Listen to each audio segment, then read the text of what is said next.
Well, I agree that there will be bifurcation of the supply chain. I'm, of course, more interested in the American side of the supply chain. Now, the United States, I think, has started to practice industrial policy on chips. And part of the industrial policy is to slow down China's progress in chips. And I really have no quarrel with that. In fact, I might say I support it. Although, in my opinion, in technology, manufacturing technology, China is at least 5 or 6 years behind Taiwan. I look at the most advanced chip they are making, and they are making it with difficulty. But that chip, TSMC was making 5 or 6 years ago with ease. So that's why I said that they are at least 5 or 6 years behind. From my perspective, it's clear that there will be more bifurcation in the supply chain, especially at the leading edge between China and other countries. And you see U.S. regulations and now Japanese and Dutch regulations, I think, pushing in that direction. Now, at more lagging edge technologies, that bifurcation will probably be much less significant because there are no regulatory barriers right now for cooperation between firms or sales of equipment at the lagging edge. So I think that's one key shift we're already seeing and will continue to see. I think the second is that in many different countries, there's much more emphasis from their political leadership on investing in domestic capacity for a variety of reasons, for economic security concerns, for economic development concerns. And you see this in all of the major companies and countries in the chip industry, and even from some countries that don't have major chip industries right now. So whether it's the United States, Europe, Japan, India, trying to become a bigger player in the chip industry, this is a global trend. And so I think we certainly should expect to see, and we're already seeing governments put really substantial sums of money behind this relative to what they've previously done. So given that, I think a larger number of, a larger scale of chip investment in a larger number of countries seems like it's already underway. However, it also seems to me that a lot of the concentration in the chip industry of memory production in Korea, of advanced logic in Taiwan, of tooling in the Netherlands and Japan, that's been durable for years, or in some cases decades.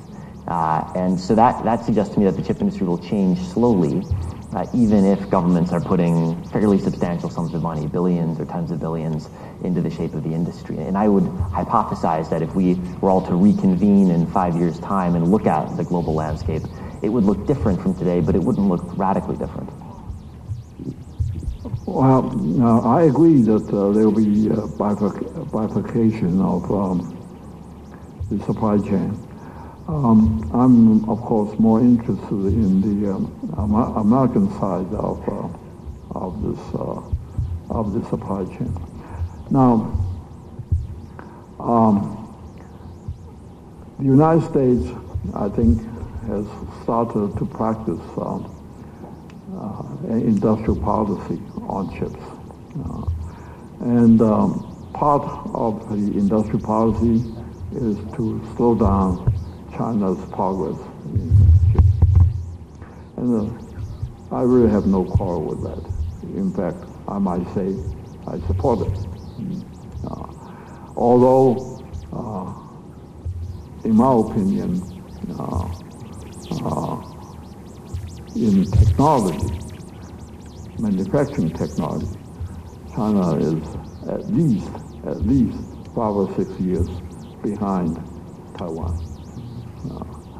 I look at the most advanced chip they are making, and they are making it with difficulty. But that chip, TSMC was making 5 or 6 years ago with ease. So that's why I said that they are at least 5 or 6 years behind. But still, I certainly support that part of American industrial policy to slow down China's progress. Now, another part, however, is so-called onshore, friendshore, and friendshore does not include Taiwan. In fact, the Commerce Secretary has said repeatedly that Taiwan is a very dangerous place. We cannot, America cannot rely on Taiwan for chips. And that's Secretary Raimondo. She has said that repeatedly, and sometimes even echoed by Janet Yellen, the Treasury Secretary. Now, that, of course, is, I think, Taiwan's dilemma. And actually, I wonder why, the United States already has, this is your number, Chris, 39% of the world, if you talk about everything, if you talk about equipment, manufacturing, design, and intellectual property, everything, the United States has already 39%, I think that's your number. And the United States has many, what you call choke points, Yeah. Equipment, manufacturing equipment, companies like Applied Material and Lam Research and so on, provide choke point equipment. And design services like Cadence and so on are also another choke point. And of course, the very large design industry, NVIDIA, Qualcomm, Broadcom, even Intel itself.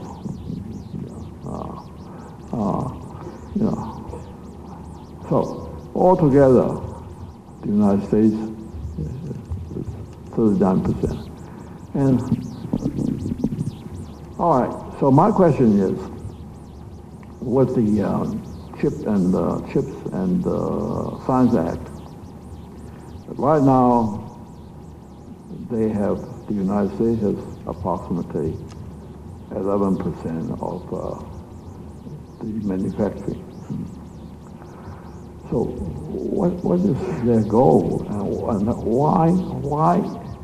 What is their goal? Is their goal to go back to 30-40%, or is their goal just to maintain the supply that's essential for for national security? If it's just for national security, it doesn't have to be very high, just national security. I mean, defense stuff, maybe only a couple percent, if that much, of the total chips manufacturing. So, I'd like your thoughts on that. I think it's a great and complex question. I think if you look around the world, at the U.S., at Japan, at Europe, what you find is over the past several years, there's been a greater sense of risk when looking at geopolitics, intensified by the Russia-Ukraine war. there's been greater thinking about business continuity planning, about worst case scenarios, and that's coincided with more concentration in the chip industry. More concentration of memory in Korea, more concentration of advanced logic in Taiwan, and risk planning and concentration are two things that point in very different directions. And so I think right now the industry is at a difficult balance that it needs to strike, because there are extraordinary efficiencies that come from concentration. The economies of scale and chip making are dramatic, and we've seen the evidence of that. But there's also concern that if there's too much concentration and something goes wrong, the implications for the world economy could be quite large. And there's many ways things could go wrong. I think if you step back and look at where the world has decided to put its advanced chip-making capabilities, it's largely in seismically active zones like Silicon Valley and in Japan and on this island. So you can worry about natural disasters, but obviously the geopolitical backdrop is seen in most countries to be more dangerous today than it was 5 years ago. And so I think that's what's driving some of these concerns about having more diversification of the manufacturing footprint. And I agree with, I think, what you were suggesting, that there's a balance to be struck between diversification and the benefits that come from that, and efficiency and the benefits that come from concentration and the scale that concentration makes possible.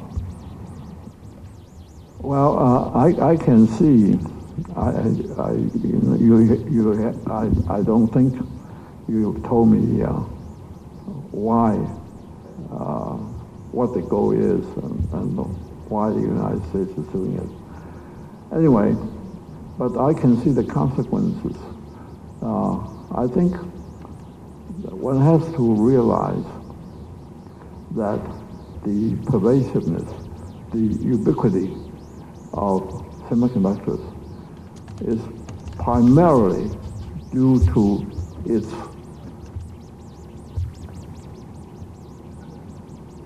ever cheaper cost. And back in the 50s, we were talking about transistors back then. We're not even talking about ICs. Transistor was $2 or $3, one transistor. $2 or $3, one transistor. Now, you point out in your speech before we started, now a cell phone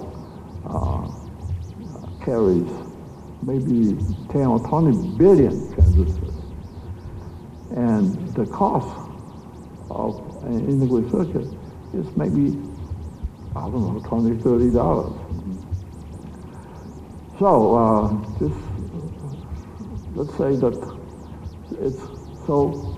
a transistor is not $2 or $3. It's $1 nanodollar. 1 billion times. Nano is a billion. 1 billion times the transistor. It's just about the most disinflationary thing now. All right. Now, if you give up the competitive advantages of Taiwan and move it to the United States, move the manufacturing to the United States. All right. The first thing that's going to happen, and in fact it's already happened, is that the cost is going to go up.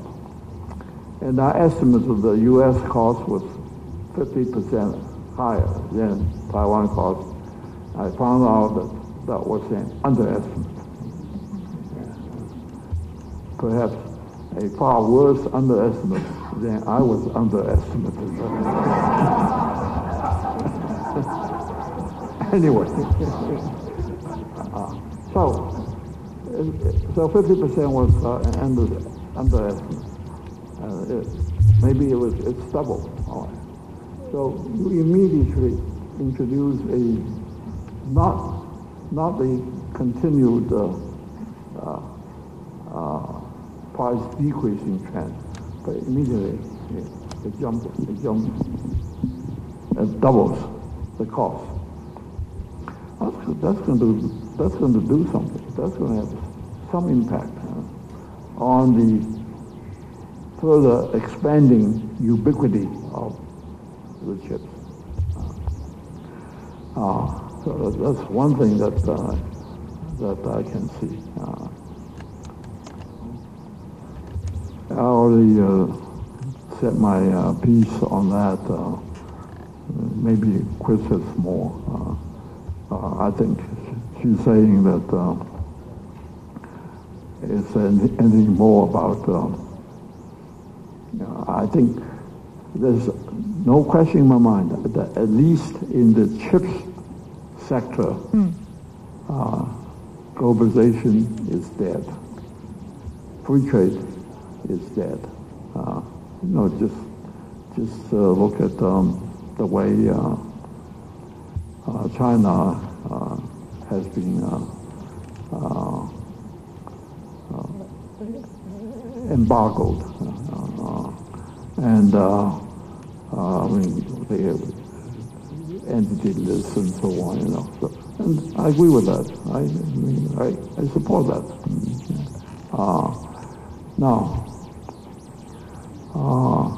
But on the other hand, there is this onshoring and in the name of security and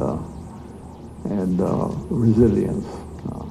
Yeah, I mean, so there's no question in my mind that in the chip sector, globalization is dead. Free trade is not quite that dead, okay, but it's in danger. It's in danger now. And do you think that will help the development of chip industry in the future? Of course not. I have already talked about that. The first thing that will happen is that the cost will go up. And when the cost goes up, the pervasiveness of chips will either stop or slow down considerably. So we're in a different game. We are going to be in a different game, I mean, the reason that Chris started to write the book was because he realized that chips were so pervasive. We needed chips everywhere. That was the reason he started writing. But now he has finished writing the book, and the game has changed. With the help of the book. Anyway, Chris, what's your response to this? I mean, would that help the technology in the future? Well, I would say a couple of things. I think we use the word globalization to define the chip industry, but the correct word is actually internationalization, because the chip industry sells its products globally, but in fact is dominated by just a couple of countries: Taiwan, Japan, U.S., Netherlands, Korea, and most countries play no role in the production of advanced semiconductors, which is interesting. They buy them, but they don't play a role in producing them. And so in some ways the chip industry is very globalized. In other ways it's actually extraordinarily concentrated in a couple of countries. And so I think what we are certainly going to see is some degree of shifts in market share between those countries, though probably not always in the way that governments intend or would like, because the success of business models will be as important as the success of industrial policies, I think. Well, I think this is one point of disagreement, maybe. I think it's indeed concentrated in a few countries because those few countries have competitive advantages in what they are doing. I think the U.S. has an enormous competitive advantage in design. That's why most of the fabless companies, most of the design companies are in the U.S. The market, the designer should be close to the market, and that is one reason why the U.S. has a competitive advantage in the design sector. And of course, for the same reason, the U.S. has a competitive advantage in the design service companies, service sector also. Now,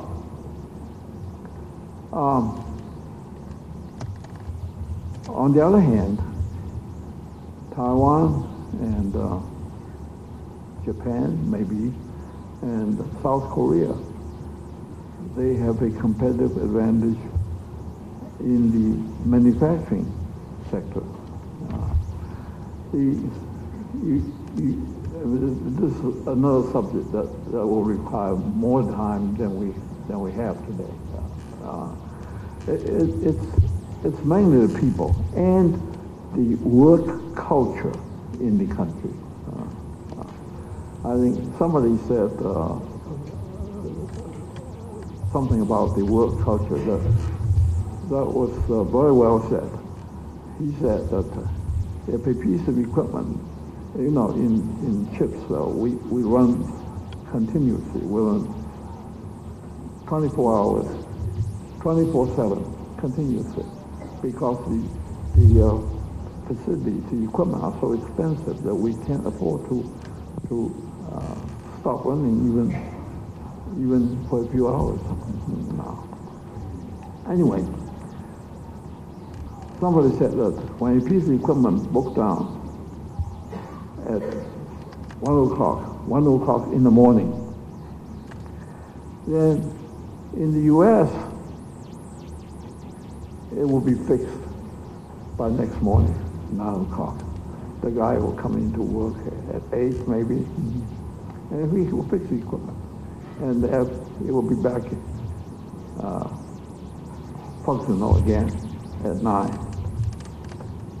In Taiwan, however, it will be fixed at 2 a.m.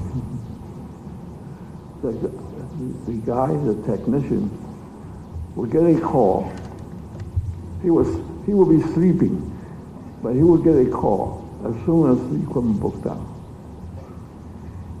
And he will wake up, he will start dressing, and his wife would ask, "What's the matter?" And he would say, "Yeah, something broke down. I need to go to the factory to fix it." And the wife would go back to sleep again without saying another word. That's work culture, competitive advantage. And the talents, in Taiwan, we have had these trade schools. The people who couldn't get into college but got into the trade schools, which are basically 2-year college and so on, 2-year and some are 3-year college. And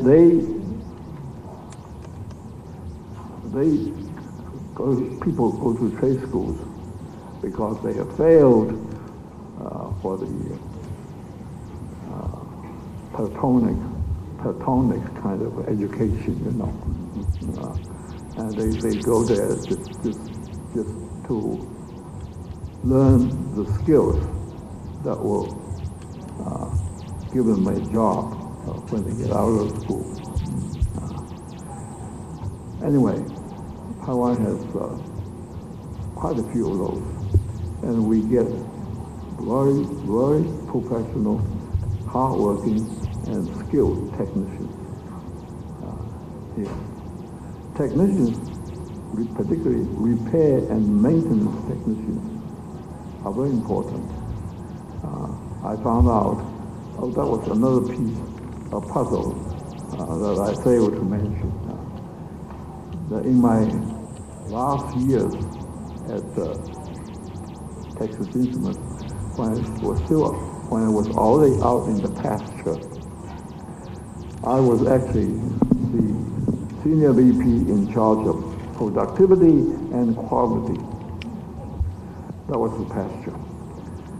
And all of a sudden, I think the year was 1980 or 81,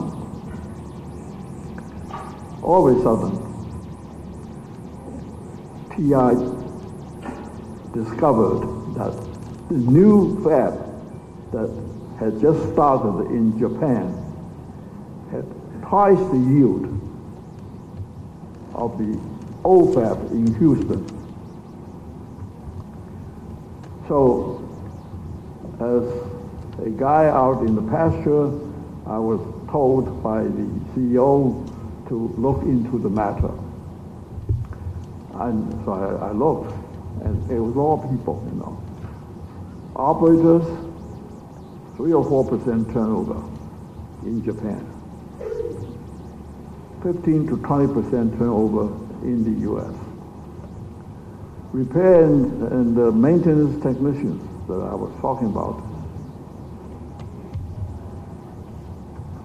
in the U.S., we couldn't get anybody that was experienced in fixing the kind of precision machinery we use in chips manufacturing. We got, you know, bicycle repairers, motorcycle repairers, automobile repairers. In Japan, we get graduates from their trade schools that can be trained, that are very willing to be trained to be precision equipment manufacturers. As a result, the equipment, the new equipment, stays up 90% or higher. 90% of the time or higher. In the U.S., it's only 60%. And when a piece of equipment, it's usually the most expensive equipment on the line. When a piece of equipment breaks down, everything stops before it. The line is basically stopped. Of course, I mean, in order to make it busy, you know, people still use the other equipment. But then a lot of inventory gets piled up before that piece of equipment that has broken down. And it's the first no-no of manufacturing. Anyway, it says time is up. Yes.